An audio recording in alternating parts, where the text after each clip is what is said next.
जो गलत है वो गलत है, जो भी हो।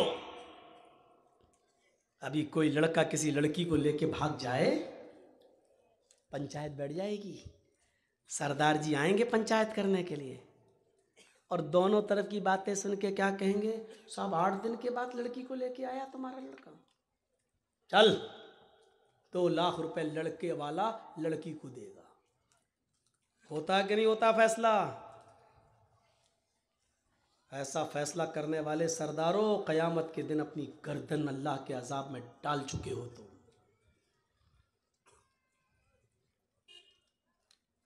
लड़का भागा तो लड़की भी तो भागी थी।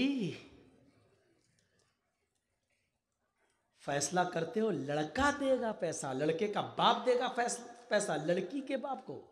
शर्म नहीं आती फैसला करने में तुम्हें? किस कानून के तहत तुमने यह फैसला किया है? ठीक है मुजरिम है तो दोनों मुजरिम है ना। अगर लड़का भगा कर ले गया है तुम्हारी बेटी को, तो तुम्हारी बेटी ने भी तो भाग कर कसूर किया है। जबरदस्ती घर से खींच के तो नहीं ले गया था वो। तूने भी तो मोबाइल दिया था अपनी बेटी को, व्हाट्सएप पे बात हुई होगी, कलिया चक चौरंगी में मिलेंगे, चलो आ जाना।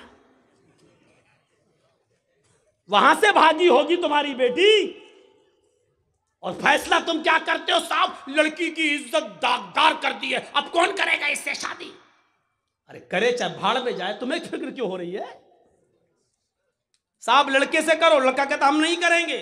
क्यों? का ये तो और 10 के साथ चक्कर चलता है इसका, तो नहीं करना है तो तुम लेके गए थे, इसकी इज्जत दांव पे लग गई, करो, नहीं तो 4 लाख रुपया दो, 5 लाख रुपया दो, 2 लाख रुपया दो। लड़के का बाप भी सोचता है 2 लाख रुपए दे के छुटकारा पालो। ये फैसला तुम करते हो, जबकि फैसला ये होना चाहिए कि अगर दोनों शादीशुदा हैं तो दोनों को पत्थरों से मार मार के खत्म कर दो। दोनों कुंवारे हैं तो दोनों को 100-100 कोड़े मारो, और 1 साल के लिए मौजमपुर, लखीपुर, श्री रामपुर सब बाहर निकाल दो, इनको घर में घुसने मत दो। 1 साल के लिए डिस्ट्रिक्ट मालदा में इनकी शक्ल न दिखाई दे, वो भी कब? 100 कोड़े दोनों को मारने के बाद। फिर 1 साल के लिए दोनों को शहर से बाहर निकालो। जिनकी सजा ये होनी चाहिए, उनकी सजा आप क्या दे रहे हैं? लड़के वाला 2 लाख रुपए देगा। भाई तेरे बाप का कानून चल रहा है यहाँ। कुरान कहता है लड़का लड़की भागने में और जिनाकारी में लड़की का रोल नंबर 1 होता है, लड़के का रोल 2 नंबर पे होता है। गलती लड़की की तरफ से ज्यादा होती है। ये कुरान कह रहा है सजा लड़की के बाप को मिलनी चाहिए, लड़की को मिलनी चाहिए, सजा आप लड़के को दे रहे हैं आप। कुरान ये कहता है कि जिनाकारी में, बदकारी में, लड़के को बहलाने में, फुसलाने में, लड़के को भगाने में लड़की का रोल अहम होता है। अज़्ज़ानियतु वज़्ज़ानी फजलिदू कुल्ल वाहिदिम मिनहुमा मियता जल्दा। अल्लाह ने पहले ज़ानिया औरत का नाम लिया, लड़की का नाम लिया।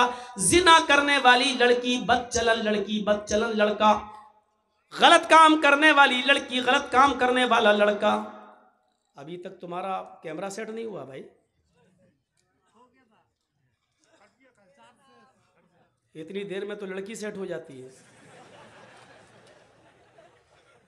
आज के माहौल के हिसाब से। अब ये वो लोग सुनने आए हैं, बताइए तो आप, ये लोग सिर्फ अपना चैनल चलाने आए हैं, कमाने आए हैं। हवा निकाल दिया? चाचा तुम मत उठना, यहीं बैठे रहना, पूरी तकलीफ सुनना आज। अगर गए तो हम चाची से शिकायत कर देंगे आपकी, इसमें भी भलाई है। सुनिए मेरे भाइयों, बड़ी अच्छी बात बता रहा हूं। लड़की की तरफ से गलत काम के लिए उकसाया जाता पहले। सरदार लोगों, आपको कुरान की रोशनी में मैं मशवरा दे रहा हूं, कोई सरदार हमारा मुखालिफ नहीं है। जितनी इज्जत, सच है, हकीकत है, मेरी पूरे हिंदुस्तान में प्रोग्राम होते हैं, बाहर भी गया हूं, अभी कोरोना के चक्कर में नहीं जा पा रहा हूं। अल्हम्दुलिल्लाह अक्सर मुल्कों में मैं जा ही चुका हूं, कंट्रीज़ में। लेकिन ये भी कहता हूं मैं डंके की चोट पर कि जो प्यार, जो मोहब्बत, जो इज़्ज़त बंगाल वालों ने मुझे दी है, यकीनन वो मुझे ना तो यूपी में मिली, ना पूरे हिंदुस्तान में कहीं और मिली। ये भी मैं इस बात का इकरार करता हूँ।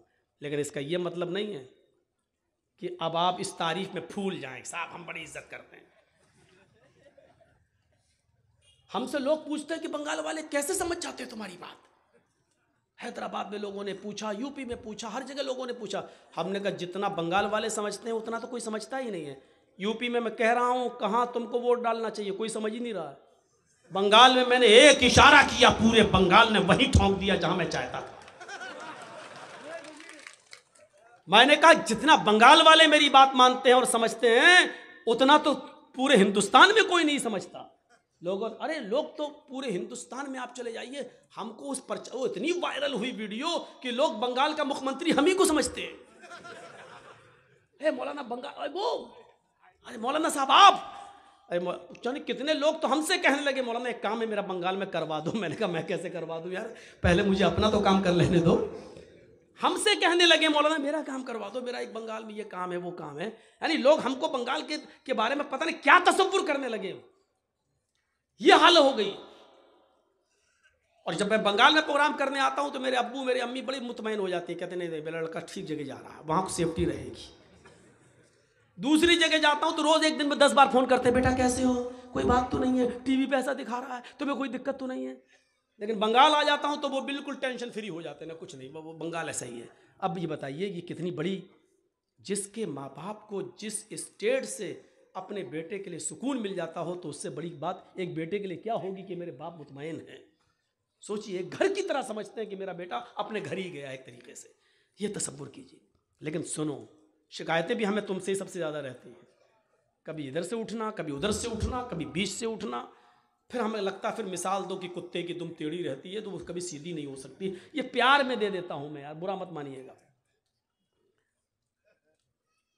तो ये चीज थी, हमें सोचना चाहिए। हजरत खंसा के बारे में हम बतला रहे थे मेरे भाइयों, वो तसव्वुर कीजिए आप।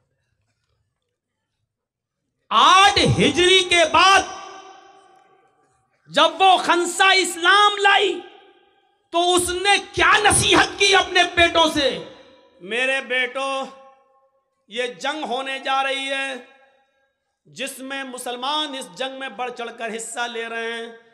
तुम मेरे 4 बेटे हो, चारों बेटे मैदान जंग में कूद जाना। आए मेरे बेटो, जंग में जाने से पहले मैं तुम्हें एक बात बता दूं, कोई बेटा अपनी मां को गलत नहीं मानता। वो छोड़ दिया मैंने कि लड़की की तरफ से शुरुआत होती है, बात वहाँ से थी लेकिन छोड़ दिया। चलो पूरा कर देता हूँ। हमेशा याद रखना कि जिना की शुरुआत लड़की की तरफ से होती है। अगर लड़की ये चाह ले कि मेरे जिस्म को कोई हाथ नहीं लगाए तो जिंदगी में कोई लड़का किसी लड़की को हाथ नहीं लगा सकता, ये याद रखिएगा। यहां कानून है, अब तो 21 साल का कानून बन रहा है, बल्कि बन भी गया है, शादी 21 साल में होगी। जितनी लड़कियों की शादी की उम्रें बढ़ाई जाएंगी उतने ही रेप के केस ज्यादा होंगे, उतने ही शिकायतें ज्यादा मिलेंगी आपको। देखिएगा साहब वो पढ़ नहीं पाती हैं, जो पढ़ने वाली होती है ना वो शादी के बाद भी पढ़ के दिखा देती है, और जिसको नहीं पढ़ना है तो माफ कीजिएगा प्रधानमंत्री बनकर भी वो अंगूठा टेक रहता है। हम गौर कर सकते हैं इस मिसाल पर। इसीलिए कुरान ने क्या कहा, जिना करने वाली लड़की और जिना करने वाला लड़का फजलिदू कुल्ला वाहिदतिन मिनहुमा, इन दोनों में से हर एक को 100 कोड़े मारो। ये कुंवारे लड़कों के लिए और लड़कियों के लिए सजा है जिनकी शादी नहीं हुई है और गलत काम हो गया, दोनों की सजा। लेकिन इसमें लड़की, इसलिए कि अल्लाह ताला पहले लड़की का नाम ले रहा है। जिना करने वाली लड़कियों को बुरा नहीं मानना चाहिए क्योंकि कुरान कह रहा है। हमारे सरदार साहब को भी फैसला सोच समझ के करना चाहिए। लड़के वाला दे 5 लाख रुपया, लड़की को वासा, सब लड़का क्यों लेके गया? ये चीज सही नहीं है। सजा मिलनी चाहिए तो दोनों को मिलनी चाहिए, और नहीं दे रहे हो तो दोनों को नहीं दो। और मेरी नजर में तो यह है कि दोनों अपनी मर्जी से भागे हैं तो दोनों के माँ बाप को चाहिए कि इनका निकाह करा दिया जाए।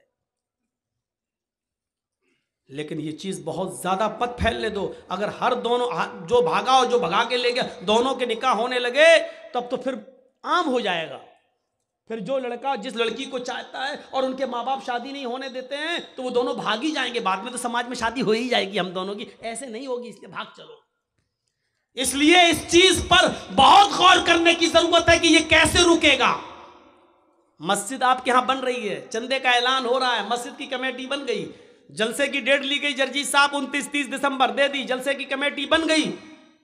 इन लड़कियों पर कैसे नकेल कसे, गरीब लड़कियां बैठी हुई, इनकी शादी कैसे हो, जहेज कैसे रुके, इस पर भी कमेटी बननी चाहिए आपकी और हमारी, इस पर गौर करना चाहिए।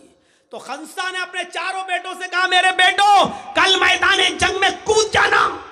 लेकिन कोई मां अपने बेटे को अपनी सफाई पेश नहीं करती है। लेकिन मां जब उसके चारों बेटे मैदान जंग में जाने लगे, ईमान देखिए, ताकत देखिए, बुनियाद से रिश्ता देखिए, चारों बेटे जब अपने हाथ में नंगी तलवार ले लेते हैं और मैदान जंग की तरफ जाते हैं तो मां आंखों में आंसू भरे हैं, लेकिन उसने आंखें आसमान पर डाली और आंसुओं को पी जाती है। अपने बेटों के सामने उसने आंसुओं को जमीन पर नहीं गिरने दिया।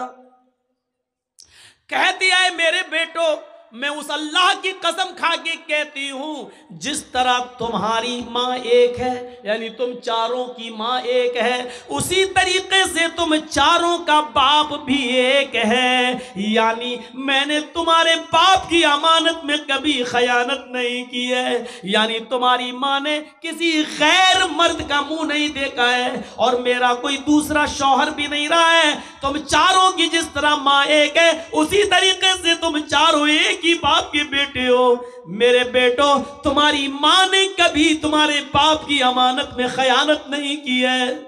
तुम मेरे ही बेटे हो। मेरे मरहूम बाप जो इंतकाल कर चुके, मेरे शौहर, तुम उसी मरहूम बाप की औलाद हो। आए मेरे बेटो, तुम्हारा बाप तुम्हारा जन्नत में इंतजार कर रहा है, या तुम्हारा बाप हालत कुफ्र में मर गया तो वो अपने अंजाम को पहुंच गया। लेकिन मैं अपनी अमानतदारी बता रही हूं कि मैंने तुम्हारी बाप की अमानत में मैंने खयानत नहीं की है। अरे मेरे बेटो, अगर तुम मैदान जंग में लड़ते लड़ते शहीद हो गए और मुझे तुम्हारी शहादत की खबर की इत्तला मिली तो मुझे खुशी मिलेगी। चारों बेटे मैदान जंग में गए। पहला बेटा कत्ल कर दिया गया, दूसरे बेटे ने झंडा पकड़ लिया, फिर मैदान जंग में लड़ा, दूसरा बेटा शहीद हो गया, तीसरे बेटे ने मैदान जंग में तलवार संभाल ली, तीसरा भी कत्ल हो गया तो चौथे बेटे ने मैदान जंग में मार का संभाल लिया, चौथा भी कत्ल कर दिया गया। जब चारों बेटे कत्ल हो गए तो एक दौड़ता हुआ घुड़सवार आया और कहने लगा, खंसा बाहर निकलती है, क्या हुआ? क्या उमर फारूक का लश्कर जंग जीत गया? कहा नहीं मां, जंग जारी है। फिर तुम क्यों आए हो? मैं तुम्हें बताने आया हूं, मां तेरे चारों बेटे मैदान जंग में शहीद हो गए। जब उस औरत ने, उस खंसा ने ये सुना कि मेरे चारों बेटे मैदान जंग में शहीद हो गए, नजरें आसमान के ऊपर डालती है, क्या कहती है? अल्हम्दुलिल्लाहिल्लज़ी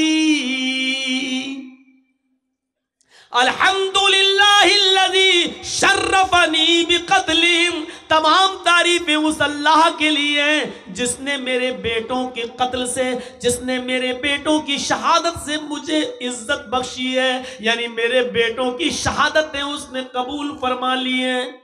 देख रहे हैं खंसा की जिंदगी में दो मोड़ आए, एक हालत कुफ्र का और एक हालत ईमानी का। हालत कुफ्र में वो दिन रात रोती थी, अपने भाई को याद करती थी और रात और दिन से कहती थी कि आए सूरज तू क्यों निकलता है, मुझे मेरे भाई की याद आती है। आए सूरज तू क्यों छिपता है, आए रात तू क्यों आती है, मुझे मेरे भाई की याद दिला देती है। लेकिन यही कमजोर औरत जब ईमान के दायरे में आती है तो अपने चारों बेटों की शहादत के बाद खुश होती है और कहती है अल्हम्दुलिल्लाहिल्लज़ी शर्रफनी बिक़त्लिहिम। तमाम तारीफें उस अल्लाह के लिए जिसने मुझे मेरे बेटों की शहादत से मुझे इज्जत बख्शी है, मुझे मुशर्रफ किया है। अब आप समझ लीजिए ईमान किसको कहते हैं। मेरे भाइयों, बहुत बार सुना होगा, ईमान ईमान ईमान वाले, ऐ ईमान वालो तुम्हारे ऊपर रोजे फर्ज, ऐ ईमान वालो तुम्हारे ऊपर नमाज फर्ज। लेकिन ईमान कहते किसको हैं? सुनो, आज हम ईमान की डीपली गहराई के अंदर जाकर हम आपके दिमाग में इस बात को घुसा रहे हैं कि ईमान की हकीकत को समझने की कोशिश करो। मोमिन कहलाना बहुत आसान है, लेकिन मोमिन बनकर दिखाना बहुत मुश्किल है। जो अपने भाई का गम नहीं भूल पा रही थी, वो अपने बेटों की शहादत पर खुश है और कह रही है कि क़यामत के दिन अल्लाह इन बेटों की शहादत के बदले मुझे भी जन्नत दे देना, क्योंकि मैंने भी अपने बेटों को खोया है। अगर मेरे बेटों ने शहीद होकर मैदान जंग में लड़कर अगर उन्होंने अपनी जान का नजराना दिया, तो मैंने भी अपनी कोख से पैदा करने के बाद अपने बेटों को खोया है। जरा तसव्वुर करो, ईमान किसको कहते हैं? ईमान वो औरतें ईमान क्या जाने जो अपने 5-6 साल के बच्चे की पैंट की चैन खोलकर नालियों में पेशाब कराती है, खड़े होकर बेटा यहां कर ले। वो क्या जाने ईमान से क्या ताल्लुक है? वो औरतें ईमान का ताल्लुक क्या जाने जो अपने बेटे का आज 5 साल का 6 साल का हो गया है, अपनी सहेलियों को बुलाकर घर में केक काटती हैं और कहती हैप्पी बर्थडे टू यू। यह ईसाइयों की मुशाबिहत है, यह गैर मुस्लिमों की मुशाबिहत है जो आज हम कर रहे हैं। मन तशब्बह बिकौमिन फहुव मिन्हु। अपने बच्चों का जन्मदिन और बर्थडे मनाने वालों, कयामत के दिन ईसाइयों के साथ उठाए जाओगे, गैर मुस्लिमों के साथ उठाए जाओगे। मनाओ, कितने शौक से मनाते हो अपने औलाद का जन्मदिन, मनाओ। ईमान तो निकल चुका है, बुनियाद से हमने रिश्ता खत्म कर दिया है। हम क्या जाने ईमान किस चीज का नाम है। ये औरतें अपने बच्चों का जन्मदिन मनाती हैं, शर्म आनी चाहिए। 5 साल का हो गया, नहीं, तेरा बेटा 5 साल अपनी जिंदगी के कम कर चुका है, इसको सोच। 10 साल का हो गया, हाँ 10 साल का हो गया, लोग कह रहे अल्लाह इसकी उम्र लंबी कर। अबे लंबी कहां कर, वो तो 10 साल कम कर चुका है। तेरी दुआ करने, लंबी दुआ करने से लंबी थोड़ी हो जाएगी, वो तो अब 11 साल का। ये खौवे लोग हैं, ठूसने आते हैं और दुआ देते लंबी उम्र हो। माफ कीजिएगा, नाजायज काम करके वहां दुआ दे रहे हो, वहां दुआ भी कबूल नहीं होगी। गलत काम करके दुआ कर रहे हो। 400 आदमियों की बारात गई, डीजे बजे, लड़के ने सेहरा बांध लिया हाथी की सूंड की तरह लटकाया, मेहंदी लगा ली हाथ में। पोंपूलाल पहुंच गए, बैठ गए स्टेज पर, वीडियो बन रही है और वीडियो बनने के बाद लड़की की वीडियो बन रही है, दुल्हन की, हेमा मालिनी की अम्मा की। आज वो इतनी सजी हुई है, लिपस्टिक, क्रीम, पाउडर सब क्या लग रही है जैसे वो हेमा मालिनी की अम्मा बन गई हो, लगी। उसकी भी वीडियो बन रही है।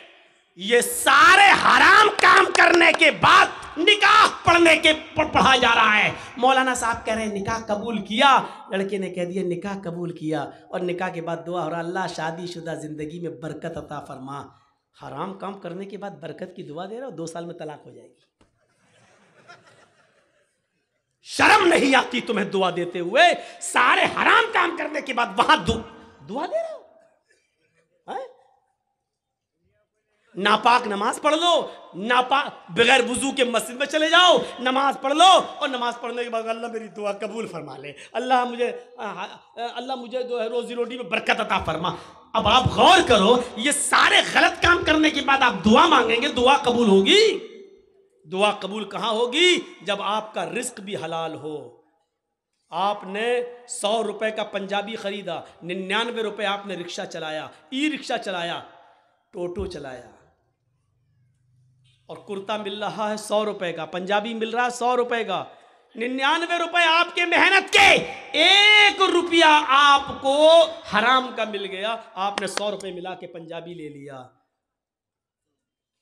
आपने वुजू भी बनाया, आपने गुस्ल भी किया, आपने नमाज भी पढ़ी, आप दुआ भी मांग रहे हैं, लेकिन अल्लाह के नबी फरमाते हैं कि जब तक वो कुर्ता तेरे जिस्म पर रहेगा, रब्बे काबा की कसम, उस जात की कसम जिसके कब्जे में मेरी जान है। अल्लाह के नबी कहते हैं एक रुकू कबूल नहीं, एक कयाम कबूल नहीं, एक सजदा कबूल नहीं।